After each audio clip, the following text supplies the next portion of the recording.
अब ये एक्ट है क्या, इसके लिए थोड़ा सा हिस्ट्री में जाते हैं। सिटीजनशिप एक्ट 1955 को अमेंड करके सिटीजनशिप अमेंडमेंट एक्ट लाया गया है। अब ये सिटीजनशिप अमेंडमेंट एक्ट जो है, पहली बार इसका अमेंडमेंट के लिए लोकसभा में इंट्रोड्यूस किया गया था 2016 में, जिसको लोकसभा ने पास भी कर दिया था, राज्यसभा में जाके वो अटक गया था। अब 2019 में वापस से इंट्रोड्यूस किया गया लोकसभा में, पास हुआ, राज्यसभा गया, राज्यसभा में पास हुआ, एंड इन जनवरी 2020 में प्रेसिडेंट ने भी असेंट दे दिया इसको। बट देन उस समय इसको एनफोर्स नहीं कर पाए, क्यों? Because of the protest that was going on all over India. उसके बाद कोविड आ गया, उन सब से डील करते करते करते अब फाइनली जाके इसको एनफोर्स किया गया।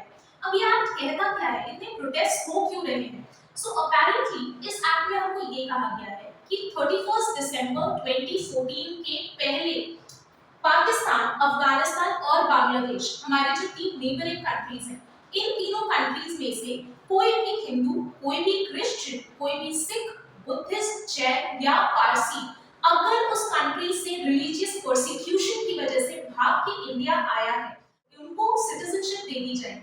सिटीजनशिप एक्ट हमको ये कहता है कि you need to live in India for 11 complete years and then you will be granted citizenship.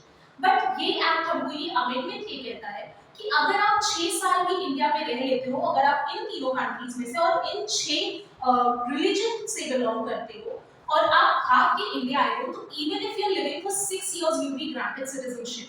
इसके लिए हमको करना क्या है? तो इसके लिए हमको करना ये है कि उसकी ऑफिशियल वेबसाइट पे जाके बस रजिस्टर कर देना है।